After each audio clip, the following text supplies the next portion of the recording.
By 9 o'clock in the morning, the summer was already inside the house. It came in the way it always did, through the east windows first, across the floorboards, up the walls.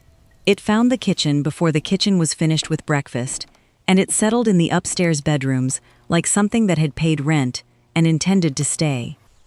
There was no button to press, no dial on the wall, no machine humming in a window, fighting the weather on the family's behalf.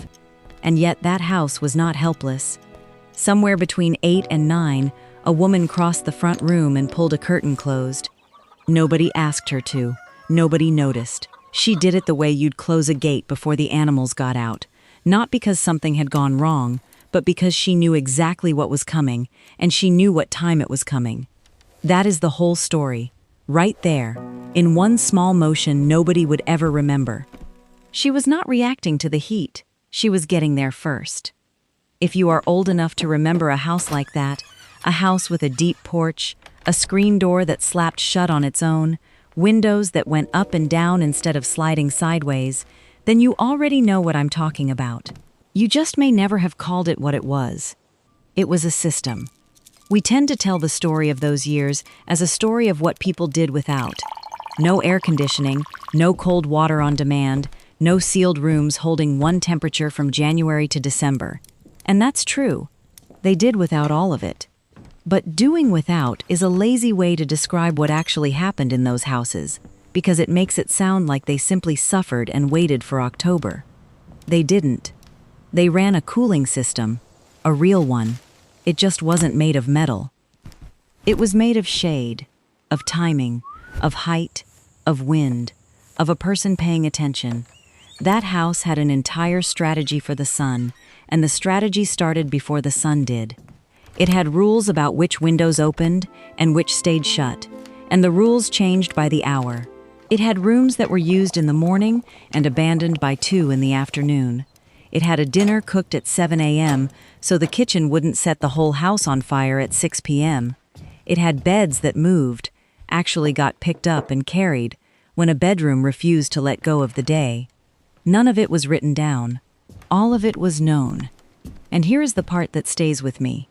That system had a manager, not a thermostat, a person, usually a mother, usually a grandmother, someone who knew the path of the sun across her own walls the way she knew the sound of her own children on the stairs. She could tell you, without a window, what time it was, by which wall was warm. Today, a house holds one temperature all year, in every room, whether anyone is in it or not, and it does that because a machine is out there in the heat working for us. That machine gave us real things, safer summers, hospitals that function in August, old people who live through heat waves that used to kill them. That's not nothing, and later on I'm going to say so plainly, because this channel doesn't lie to you about the past. But something did get traded, and it wasn't comfort, it was competence. The old house knew how to defend itself. It had a plan for the hottest day of the year. The modern house has one plan, and the plan is the machine. And when the machine stops, when the power goes, when the bill comes in higher than anyone budgeted, the modern house just sits there in the heat with no idea what to do, because nobody ever taught it, because nobody in it ever learned. So today we're going through 20 of them. 20 things a Depression-era home did to survive the hottest days of the year, and I'm going to walk you through them the way the family actually lived them, not as a category list, as a day, one summer day, from the shade before dawn to the last window opened at dusk, in the order it really happened. We'll start at 20, before anyone in the house is even awake. And I'll tell you now, so you don't spend the whole video guessing. Number 1 isn't a trick. It isn't a gadget. It isn't a clever thing they did with a wet sheet. Number 1 is the reason the other 19 worked at all. And most of us had it in the house with us, for years, and never once said thank you for it. Let's go back. Before we get to the day, we have to talk about the house itself, because part of the work was already done before anyone in it opened their eyes. The house showed up to the fight with equipment. Some of it was built in on purpose. Some of it was luck. And some of it was a gift from people who were already gone. That's where we start. Number 20. The tree. Somebody planted it. That's the part people forget. A shade tree over the west side of a house didn't happen by accident. And it didn't happen fast. Somebody stood in a bare yard, 40 or 50 years earlier, and put a stick in the ground that would not do a single useful thing for anyone for 2 decades. He knew that. He did it anyway. And by the 1930s, that tree was the most powerful cooling device on the property. It caught the afternoon sun before the sun ever reached the wall. The whole west side of the house sat in green shadow from 2 o'clock on, and the room behind that wall, usually a bedroom, usually the one the children fought over, stayed livable on days when the rest of the block was baking. A house with an old tree on the west side was a different house than the one next door without it. Everyone on that street knew it. Nobody had to explain it. Ask an older man on a July afternoon where he wanted to sit, and he wouldn't say, "in the shade." He'd say, "under the maple." The tree had a name, or close to it. It was part of the family, the way a barn is part of a farm. We tore them out, not out of malice, out of speed. A new development goes in, and the ground gets scraped flat, and then somebody stakes a sapling in the front yard, the width of a broom handle, and that yard will not have real shade until the children living there have children of their own. We stopped planting for people we'd never meet. The coolest room in that house was cooled by a man who'd been dead 30 years. He never saw it work. He just knew it would. Number 19. The porch. We think of the porch as a place to sit. That's the smallest thing it did. A deep porch, 6, 8 feet deep, running across the whole front of the house, was a hat. It threw shade on the wall itself. The wall never got hot, so the wall never spent the evening handing its heat back to the room behind it. A house with a wraparound porch was a house wearing shade on 3 sides. And the porch floor was its own small miracle. Boards, always in shadow, always with air moving under them. On the worst afternoon of the year, that floor was cool. Not cooler, cool. Children figured this out before they could read. They'd lie flat on the boards with the whole length of their body against them, and it worked, and they never once wondered why. Then the porch went away. Not all at once.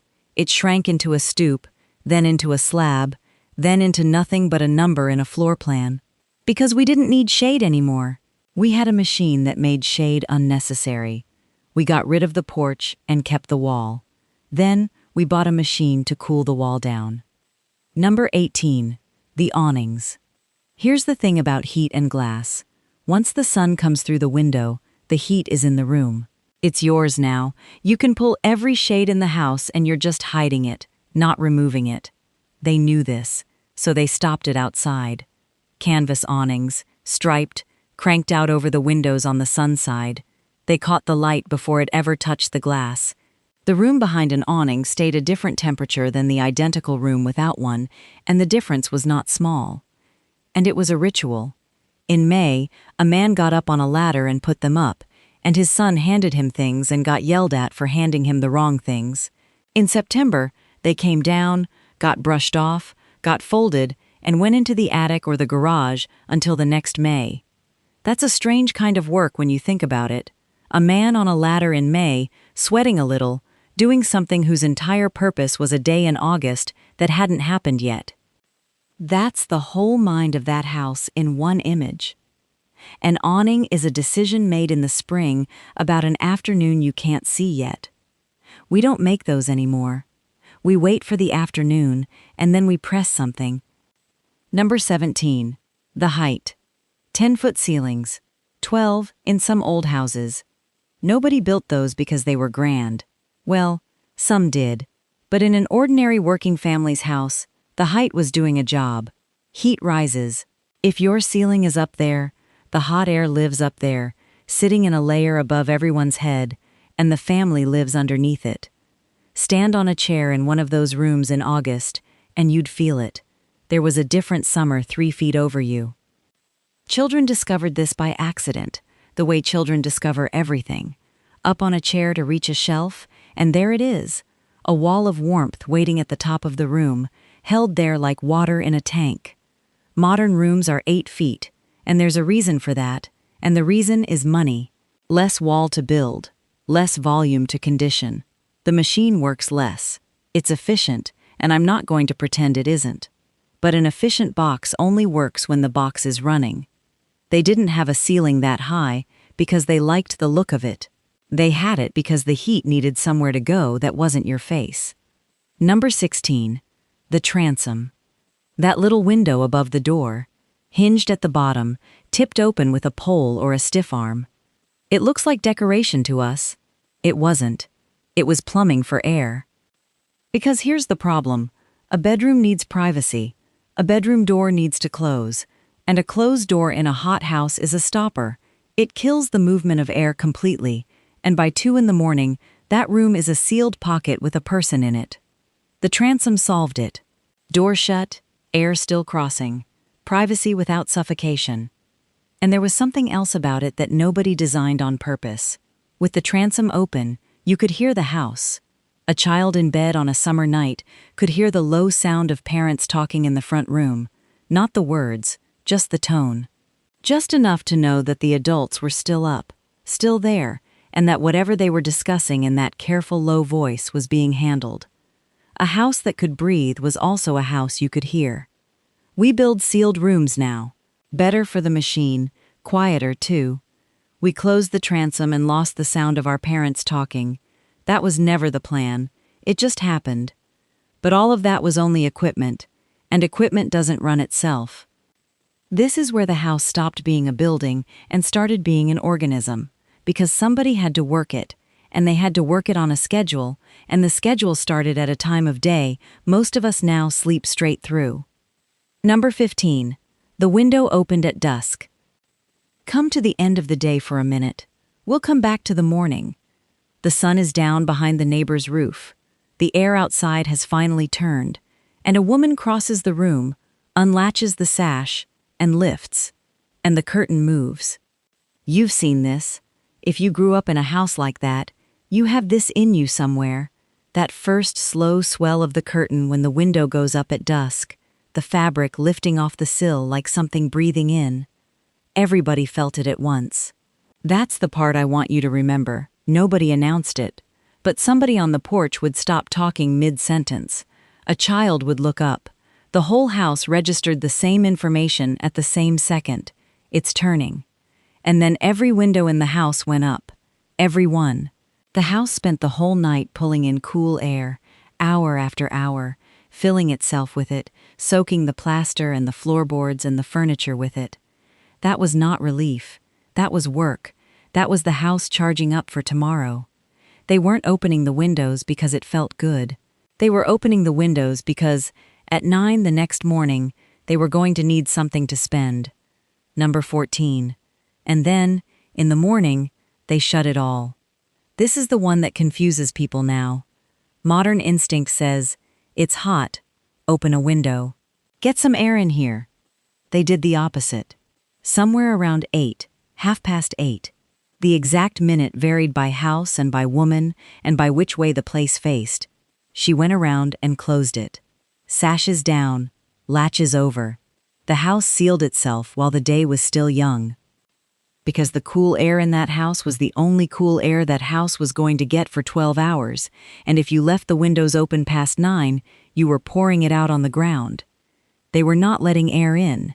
They were keeping last night in. She'd know when. She wouldn't check anything. She'd just be moving through a room and her hand would go to the sash and it would come down, and she'd keep walking. A house that was cool at 4 in the afternoon was cool because of a decision made at 8:30 in the morning. That's the whole thing. That's the difference between that house and ours. They were fighting the heat before it arrived. We wait until we're uncomfortable, and then we ask a machine to undo the afternoon. Number 13. The curtains had a schedule. Now the sun starts to walk. It comes in the east side in the morning, so the east curtains go closed while the family is still eating. By 10 it's over the roof, and for an hour or so nothing much is under attack. Then it starts down the west side, and at 2, around 2, always around 2, she crosses the front room and closes the west curtains. Nobody asks her to. Nobody thanks her. She's the only one who noticed, and she'd have been surprised to hear it was worth noticing. Curtains in that house were not decoration. They were a schedule. They moved through the day the way a shadow moves across a sundial, because that's exactly what they were tracking. And she carried the whole map of it in her head. She could have told you what time it was by which wall was warm. She knew where the sun was in March versus July. She knew which room went bad first, and which one held out longest, and how many minutes she had before the front room turned. Nobody ever called that knowledge. It didn't have a name. It was just what your mother knew. We put a small box on the wall and told it the number we wanted, and it has been doing her job ever since, and it does not know a single thing about our house. Number 12. The house was plumbed for wind. Open one window, and you get a warm room with an open window. Open two, on opposite sides, and you get a river. They understood this in their hands. Windows in pairs, interior doors propped, with a shoe, with a flat iron, with a chunk of firewood, whatever was standing there. The hallway wasn't a hallway on those days. It was a channel, and you could feel the difference the moment you stepped into it. And there was a finer trick in it. If the house had double-hung windows, you don't just open the bottom of everything, you open the bottom on the shady side, where the cool air is, and the top on the sunny side, where the hot air has already climbed. The house pulls low and pushes high. Cool comes in the bottom of one room, and hot leaves out the top of another. That's not folklore. That's how air behaves. They just learned it by living inside it instead of reading about it. Children learned the map of that river.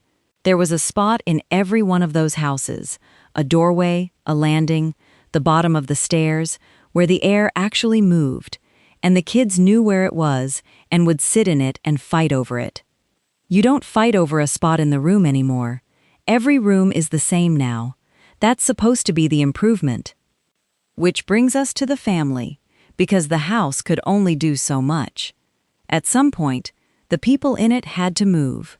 Number 11. The real day started before 6. Everything that made heat got done before the world got hot. Laundry at 5:30, baking at 6, ironing before 8. Not because anyone loved getting up, nobody loves getting up, but because a woman who put a hot iron on a board at 2 in the afternoon in August had just made a bad situation worse in her own kitchen, and she'd be living in that mistake until dark. So the day got front-loaded. Sheets on the line at 6:30 were dry by 10 and put away before noon. The bread was done and covered before the sun cleared the neighbor's roof. There's a particular quiet to a house at 6 in the morning in summer. Blue light, bare feet, one person already working, moving softly so the others could have another hour, doing the hardest, hottest work of the day in the only 2 hours the day would allow it. Nobody in that house ever said the word strategy. They just got up. Number 10. The family moved through the house. Here's something that would strike a modern person as almost eccentric. They did not live in the whole house. They lived in the part of it that was currently good, and they moved as the sun moved. Breakfast on the east side, early, while that side was still cool. By 11, that room was surrendered, closed up, curtains down, given to the summer. Midday and early afternoon happened on the north side, in whatever room the sun never really got to. That was where the sewing got done, where the children got put with something to keep them quiet, where a man home from a shift lay down with his arm over his eyes. And by 5, everybody went out to the porch and stayed there until it was dark. 3 rooms in one day. The rest of the house just closed, waiting, not being fought over. We heat and cool every room in our houses all year long. The guest room nobody sleeps in, the basement nobody goes down to, the dining room used 4 times a year. We pay to hold every cubic foot at 72 degrees, whether there's a human being in it or not, and we've never once thought of it as strange. They didn't cool the house. They went where the house was already cool. Number 9. And when it got bad, they went down. Down is the oldest answer there is. The ground doesn't care what the weather's doing. 10 feet down, July and October are practically the same, and every one of those houses with a cellar had a room the summer never found. That's where the water jars lived. Filled in the morning, set on the cellar floor or on the coolest shelf, and by afternoon, that water was cold. Not iced, but cold. Cold enough that a child sent down to fetch something would take the long way back up. And children did linger down there. Cellar steps in August were the best seat in the house. Cool air came up those stairs like it was coming out of a well, and you'd feel it on your legs before you even got to the bottom. If there was ice, it went in the box, and the box was minded like it was made of money, because it was. You didn't stand there with the door open deciding what you wanted. You knew what you were going in for before you touched the handle, and you got it, and you shut it. Now the door makes cold water for us. Ice, too. We push a glass against a lever and never think about where any of it came from. A cellar was not a basement. A basement is storage. A cellar was the coldest room they owned, and they used it like an asset, because that's what it was. But there was one room in that house they could not abandon, one room that had to be used, every single day, no matter what the thermometer said. One room that didn't just let the heat in. It made its own. And that's where this gets interesting.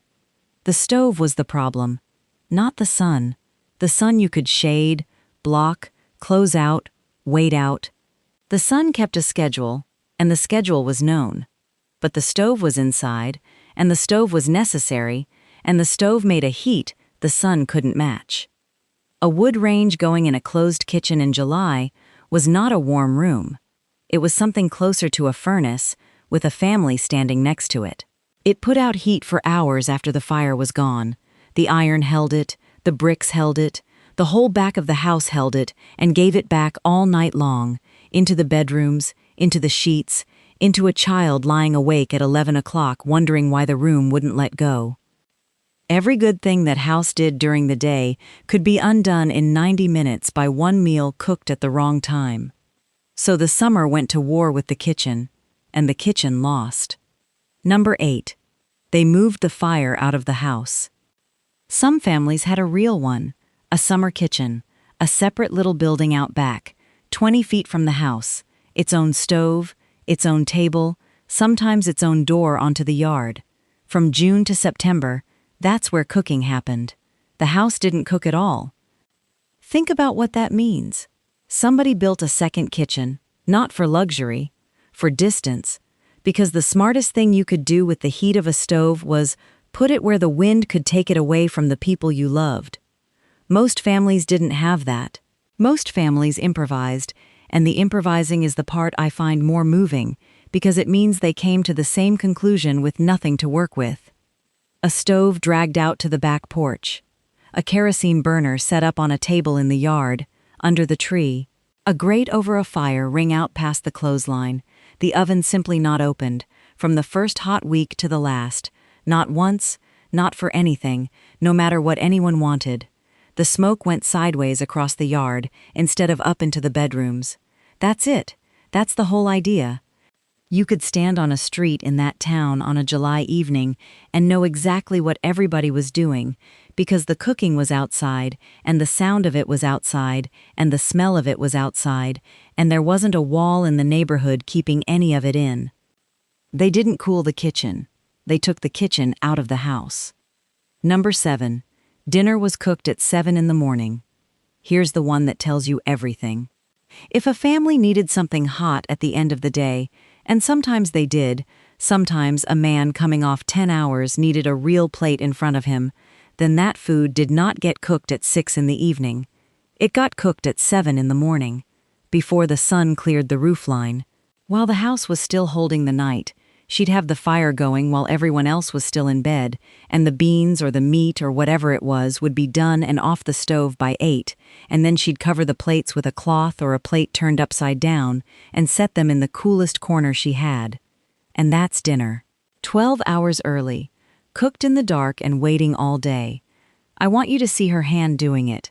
The cloth going over the plate at 8 in the morning, smoothing it down, and then the room getting dark and closed and quiet, and the plates just sitting there through the whole long white afternoon, waiting for 6 o'clock. Nobody in the house thought that was remarkable. That's what I can't get past. That was Tuesday. She got up in the dark to protect a room she'd be standing in 14 hours later. She was managing a temperature she hadn't felt yet. There is a word for what that is, and the word is not thrift. The word is engineering.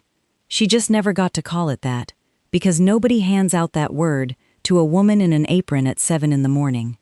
Number 6. And most nights, they didn't light it at all. This is where the summer quietly changed what dinner even meant. Not by recipe. There was no universal summer meal, and I won't pretend there was. Every family ate what their yard and their region and their money allowed. But there was a universal rule, and the rule was, if it doesn't need fire, it wins. Whatever came out of the garden went straight to the table, more or less the way it came out of the ground. A tomato eaten standing up at the back step, still warm from the row. Bread from the morning bake with something cold on it. A plate that got assembled instead of cooked. And the family accepted it, because the alternative was a hot kitchen, and everyone over the age of 4 understood that trade. That's the thing about it. It wasn't imposed. It wasn't a hardship anyone complained about. A cold plate in August was not a lesser dinner. It was the correct dinner, the one the day called for, and a child who whined about it would get a look that ended the conversation. The summer didn't just change the temperature of that house. It changed the menu, the hours, the rooms, the beds, and what everyone expected from the day. The family bent to the season, instead of demanding the season bend to them. That's the piece we lost that has nothing to do with equipment. We expect January and July to feel identical indoors. We expect every room to be the same. We built a life where the season is a thing that happens outside, to other people, on the drive to work. They let the summer change how they lived. It never occurred to them that they had a choice. Number 5. They changed how they moved. The house was one half of it. The body was the other. Cotton, thin and washed soft. Sleeves rolled to the elbow. Collars open. A man who wore a collar all winter went the whole summer without one, and nobody thought less of him. Bare feet on that porch floor from the last day of school to the first day back. And they slowed down. This is the part I think we've genuinely forgotten. You didn't hurry in August. Nobody hurried in August. You did what needed doing in the morning, and then you moved through the afternoon like you were walking through water, and if a job could wait until it cooled, it waited. There was no shame in it. Sitting still in the heat of the day was not laziness. It was correct. It was what the day required. The stillness was the strategy. And the fan. Every one of you knows the fan. Stiff paper, a wooden handle, a picture of something on the front, and the name of the funeral home on the back. In the hand, going, without anybody looking at it, without anybody thinking about it. On the porch, in church, on a straight chair in a north room, a whole afternoon of small motion. Cool water on the wrists, on the back of the neck, a wet cloth over the forehead for a child who was struggling, a basin on the back step and everybody's feet in it, one at a time, and the ridiculous, enormous relief of that. They didn't cool the house down to the body. They brought the body down to the house. Number 4. The screen door. Now the day starts to let go, and this is my favorite part. That door. Wood frame, wire mesh, a spring on it that pulled it shut, with a sound every one of you can hear right now, without any help from me. The slap of a screen door is the sound of American summer. It's not nostalgia, it's a fact of that decade and the 4 decades after it, and if you grew up in a house like that, that sound is in you at a level below memory. But here's what the screen actually did. It let the house be open and closed at the same time. It meant the back door could stand wide from 6 in the evening until bed, pulling air straight through, and nothing came in but the air. And with it open, the house was connected to the yard. That's the piece that doesn't show up on any list of cooling techniques, but I promise you, it's why people remember those evenings the way they do. A child lying on the floor inside, in the dark, too warm to sleep, could hear the whole yard. Crickets starting up. A dog 3 houses down. Somebody's voice out on a porch across the street. No words, just the shape of a conversation. The house going quiet in stages while the outside got louder. There was no line between inside and outside on a summer night. The line was a piece of wire mesh, and it kept out bugs and nothing else. We build a sealed box now, and we build it that way on purpose. And it works. But nothing gets in. Not the heat, and not the crickets, and not the neighbors, and not the sound of the yard going dark. Number 3. Everybody went out to the porch. Around 5:30, the migration started. Chairs. Somebody's mending. A pitcher of water, cold from the cellar, sweating on a little table. Somebody carried out the baby. Kids came around the side of the house and dropped into the steps like they'd been poured there, and nobody went back in. Not for 2 hours, not for 3. The house behind them was still holding the afternoon, still working it off, and there was nothing in there anybody wanted. Everything anybody wanted was on 8 feet of shaded boards facing the street. That porch was the coolest place they had, and it was also, and this is the accident nobody planned, the place where that family talked. Because there was nothing else out there. No screen, no noise.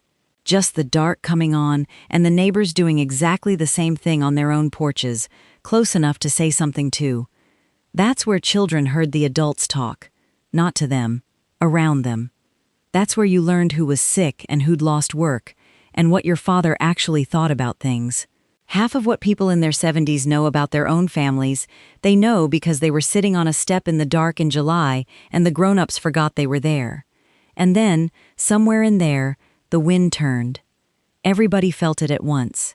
That's the thing about it. Everybody, every time, at the same second. A woman would stop with her needle up, a man would sit forward a little. Nobody said anything, or if they did it was 3 words, and then everyone just sat in it. The first cool air of the evening was an event. It happened once a day, and the entire family was present for it. Nothing in a sealed house happens to everyone at the same time anymore. Number 2. And then they moved the beds. Because an upstairs bedroom in August was not a place a person could sleep.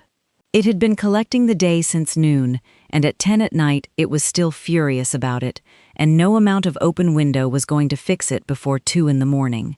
So they left. Mattresses came off the beds and went down the stairs, onto the sleeping porch, if the house had a screened one, and a screened sleeping porch was the finest thing a working family could own, a room made of nothing but wire and roof, onto the front porch floor if it didn't, out into the yard on a quilt if it came to that. Picture the traffic in that. 2 people wrestling a mattress down a narrow staircase in the dark, hitting the corner, saying something about the corner. Children carrying their own pillows down like a parade, the whole household relocating itself at bedtime, and then doing it in reverse the next evening, and doing it again, all summer. That's not an inconvenience. That's an evacuation with a schedule, and they ran it every year without a word of complaint that anyone remembers. And it produced the thing everybody who lived it still describes the same way. Lying on a mattress on a screened porch, in the dark, with the air moving over you, the yard right there, fireflies coming up out of the grass, a whole family breathing in the same 12 feet of air, everyone quiet, and the last thing you saw before you went under was the shape of a tree against a sky that wasn't quite black yet. Ask people in their 80s about summer nights and watch what happens to their face. It's not the heat they remember. It's that. Which brings us to number 1. And I told you at the start, number 1 is not a trick. It's not a technique. There's no clever business with a wet sheet.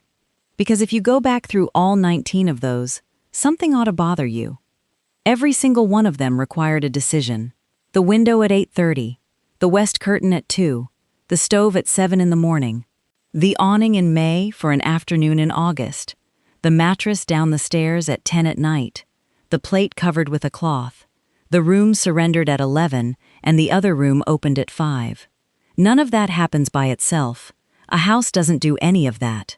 A person does. Number 1, her. She was the system. Not the awnings, not the transom, not the tree. Those were parts. She was the thing that ran them, and she ran them by hand, all day, every day, from May to September, for 40 years. She held the whole map in her head, the path of the sun across her own walls, hour by hour, month by month.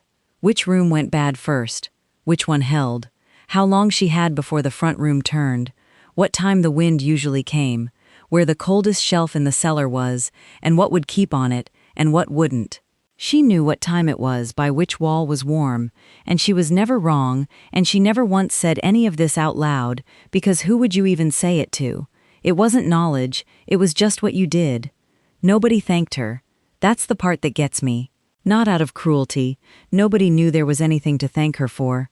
The house was cool at 4 in the afternoon, and the family sat down in it, and nobody in that room, not one of them, connected it to a woman crossing the front room at 2 o'clock with her hand out for the curtain. That work was invisible by design. It was successful because it was invisible. If you noticed it, she'd already failed. She did it while doing everything else. The laundry, the children, the money, the meals cooked 12 hours early. This wasn't her job. This was on top of her job. This was the thing she did with the part of her mind that was supposed to be resting. And here's what happened to her. We put a small plastic box on the wall. We gave it a number, and it took over. Not her cooking, not her sewing, not her children. Those got replaced separately, by other things, over other decades. The thermostat took exactly one thing from her. It took the 40 years of knowing where the sun was. And it did the job. It did it better, in some ways. It doesn't forget. It doesn't get tired. It doesn't have 4 other things to do at 2 in the afternoon. But it doesn't know anything. It's never learned one thing about your house. It doesn't know which wall is warm. It doesn't know it's July. It has one plan, and the plan is to fight. And when it can't fight, when the power's out, when the unit's dead in August and the man can't come till Thursday, the house it was defending has no idea what to do with itself. It just sits there and gets hot and waits. Her house never sat there and waited. Her house had a plan for the hottest day of the year, and the plan was her, and the plan never once failed. Before a thermostat managed the house, a person managed it. We didn't lose a technique. We lost her. Now I owe you the honest part. Air conditioning was not a mistake. I want to say that plainly, because this channel is not in the business of lying to you about the past, and there is a version of this story that lies. The version where they were tougher than us. Where the old way was better, and we were fools to give it up. That version is not true, and everyone who actually lived through those summers knows it isn't. Heat kills people. It always has. It killed old people in upstairs rooms in August, quietly, and nobody called it what it was. Air conditioning made hospitals work. It made surgery possible in July. It let people who were sick and old and alone in a hot room survive a week that would have taken them. It kept people at work and kept babies safe and made whole parts of this country livable that were not really livable before. If you offered that grandmother a working unit in her window in 1936, she would not have hesitated for 1 second. She'd have taken it and never once looked back at the awnings. She wasn't doing any of that because she loved it. She was doing it because there was nothing else. So no, she wasn't tougher than you, she was just alone with the problem. But something did go, and it wasn't comfort, and it wasn't toughness. It was that she knew her house. She knew where the sun would be at 2. She knew which room to give up and which one to save. She knew what the day was going to do before it did it, and she got there first, every single time, and she did it so well that nobody in that family ever knew she was doing it at all. We gave that job to a box on the wall, and the box does it, and the box knows nothing. And that's fine, right up until the moment it isn't, until the power goes, until the unit dies in August, until the bill comes in and somebody has to sit down at the kitchen table and decide what the family is going to do without this month in order to keep the machine running. And in that moment, the modern house has no second idea. There isn't one. Nobody ever gave it one. Her house had 19. That's the whole thing. That's what this was really about. Not tricks. Not awnings and transoms and cellar water. Competence. A house that could take care of itself, run by a woman who could take care of it, and a family that came up inside that and thought it was ordinary.